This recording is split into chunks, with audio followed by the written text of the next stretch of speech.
Breaking news just in. President Trump has revoked the security clearances of more than a dozen officials, including his predecessor, Joe Biden, Kamala Harris, the former vice president, Hillary Clinton, Liz Cheney, and several others. The prosecutors who went after him, Alvin Bragg, and others. Joining us in our fifth seat on this is Paul Rieckhoff. He's the founder and CEO of the Independent Veterans of America and is an Army veteran who served in Iraq. This is a continuation, Paul, of what we've seen Trump do. He's rescinding these security clearances. He's blocking their access to secure federal buildings. And it seems this is all just about retribution. It seems that way. I mean, it's unprecedented, but I also think the bigger question we've got to ask is this good for our national security?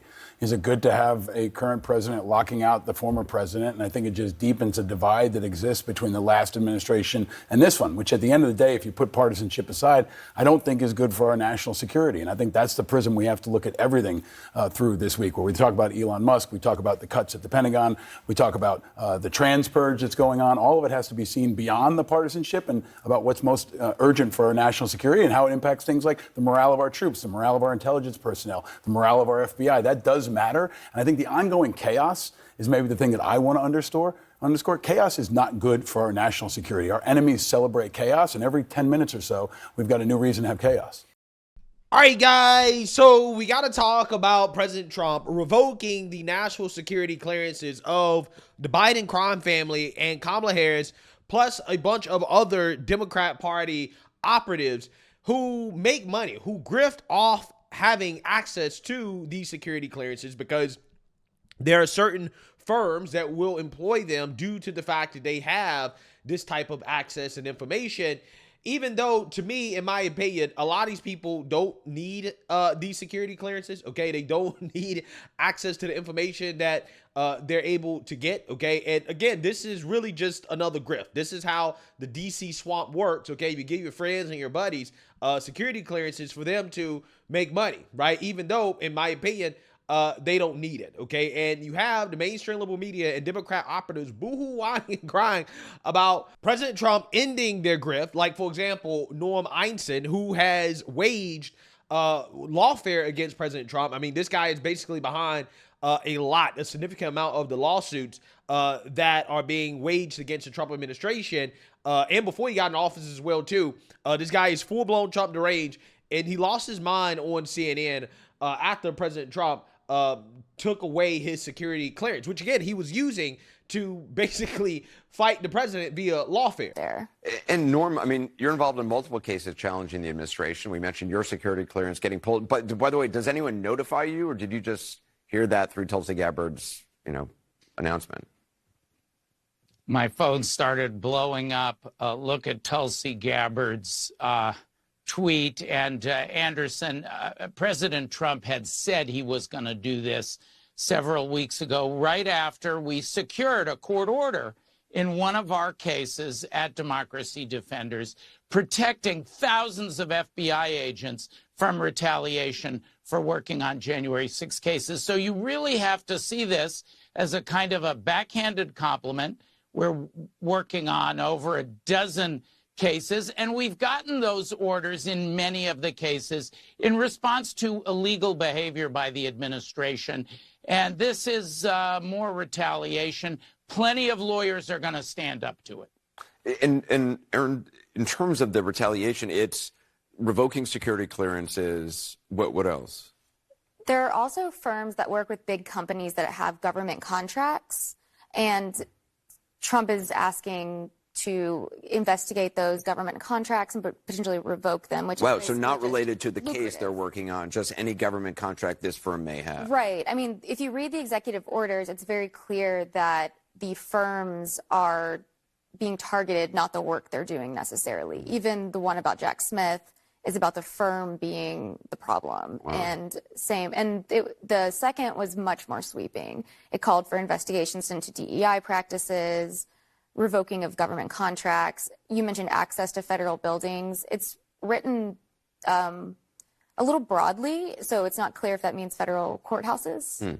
And the second law firm, Perkins Coie, has said that they see it as patently unlawful, the move, and they will challenge. And Norm, I mean, for you, this feels like, I mean, administrations have had contentious relationships, with law firms in the past, but this feels like they're pulling levers which have not been pulled before. Anderson, it's illegal. It's a violation of the Constitution. The first time they try to keep me out of a courthouse will be right in front of a judge within minutes. I guarantee you that judge will have me in the courthouse. You have to understand it in a pattern, Anderson. Donald Trump said he was going to be a dictator on day one. The essence of dictatorship is breaking the law, and these unconstitutional what's illegal actions, about this? Well, it violates First Amendment, freedom of speech. There's no due process at all. It cuts off my client's right to counsel if I need, and I do, security clearances to represent clients. This won't hold up in court, just like so many others of Donald Trump's actions. Illegal spending freezes, Mr. Elon Musk and Doge pawing over personal data, the firing of those FBI agents. I'll be in court this week on an illegal firing of tens of thousands of probationary employees. We've gotten order after order from the courts, myself and our partners, cutting that off. Yes, you need lawyers and law firms to bring those cases, but the retaliation won't work. Perkins Coie got one of the best firms in the country to represent them. And I think you're going to see some law firms will be scared, but many attorneys are going to take this as a backhanded compliment. Anderson, you know what? I'm doubling down, and so are my colleagues at Democracy Defenders. I heard a number of firms turn down, I think, Perkins Coie initially, but they do have a very good law firm now representing them. Ambassador Norm Eisen, appreciate it. Erin Mulvaney as well. Thanks so much. Coming up, Ronald Reagan's daughter on her father's aspirations for world peace and how he might see this moment in the Republican. Yeah. So I want you guys to understand, okay, the argument for the mainstream liberal media here, right, and how they're framing this news, which is that this is retaliation, right? Retaliation.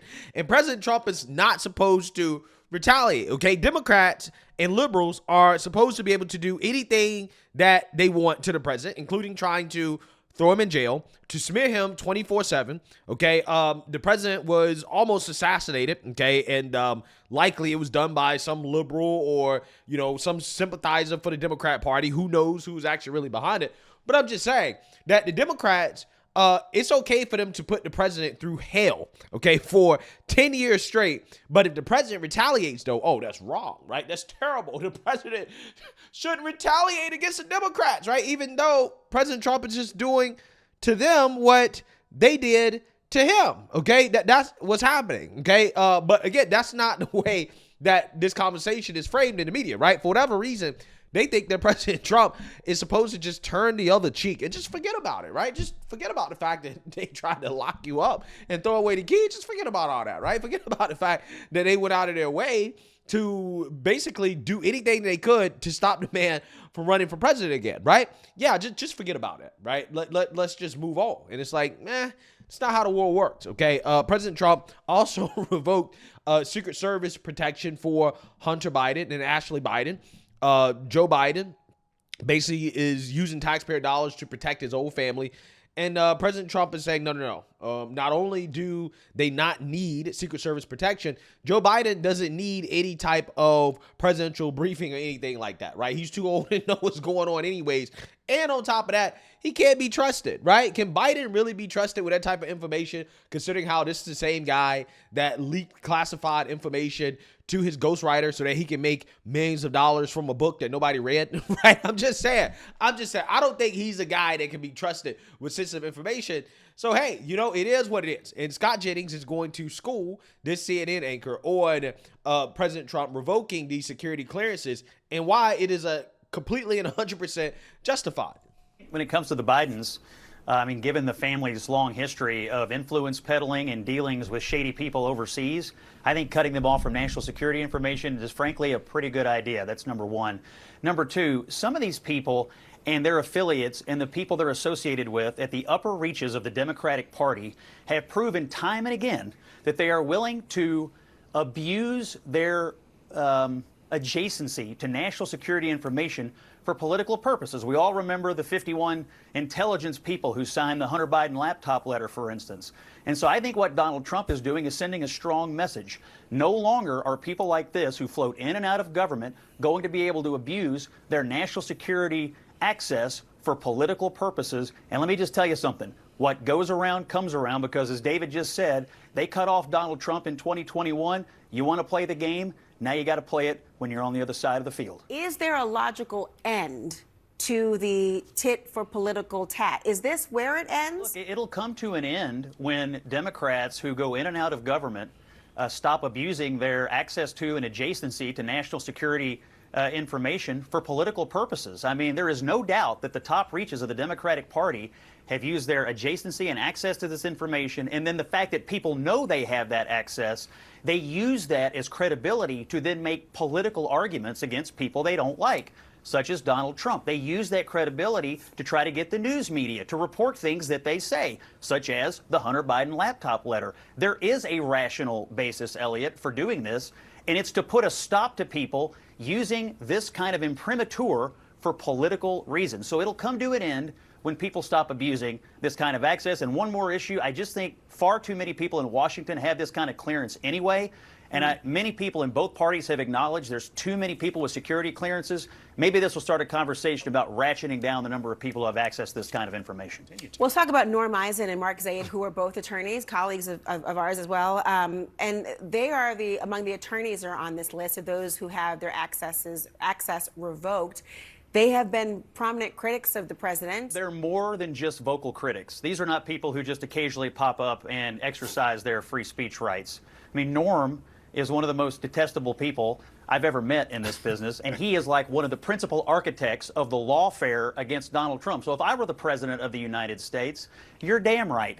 I'm not going to let somebody run around with a national security clearance who is out there doing everything in his power to derail my presidency after I was duly elected, not once, but twice. So you know what? Long overdue, and I'm glad he did it. Facts. I'm glad he did it too, right?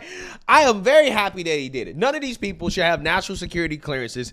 A lot of them aren't working in the government anymore, and they're abusing their access in order to smear the president, right? To wage lawfare against the president. And it's like, no, why would anybody put up with this, right? Why would anybody be okay with this? Again, this expectation from the media, well, Trump is supposed to turn the other cheek, right? He's not supposed to do anything about it. Again, do they ever ask these questions about when will the tit for tat stop? When Joe Biden decided to do this to President Trump, right? When Biden did this to President Trump in 2021, as Scott Jennings mentioned, where was the media saying, well, should Biden be doing this, right? Is this something we really want to do? Should we be taking away the president's access to the intelligence briefings that former presidents traditionally get, right? Should we be taking that away? No, the media didn't say that. They said, oh, President Trump, he's an insurrectionist, so therefore it's justified, right? They justify this stuff every single time Democrats set this new precedent.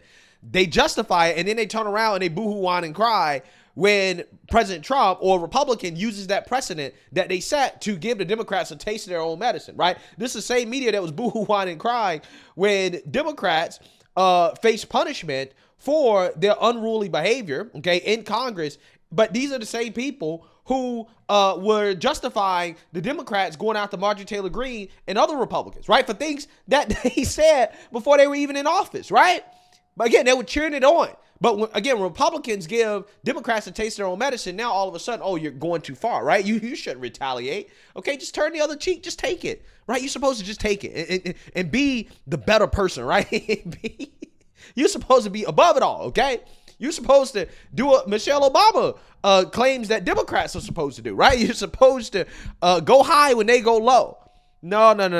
That's not how this game is played, okay? If they wanted to stop, then they shouldn't have started in the first place, right? So President Trump has revoked the security clearances of Joe Biden, Hillary Clinton, Kamala Harris, Liz Cheney, and others, right? Anthony Blinken, Jacob Sullivan, Lisa Monaco, Mark Zaid, Norm Eisen, Letitia James, Alvin Bragg, Andrew Weissman, Hillary Clinton, Elizabeth Cheney, Kamala Harris, Adam Kinzinger, Fiona Hill, Alexander Biedman, and Joe Biden, and other members of Joe Biden's crime family, right? So, hey, I agree with it. Again, I don't want to hear no boohoo whine and cry from the media. Oh, this is too far. He shouldn't be doing this. Retaliation. Don't care.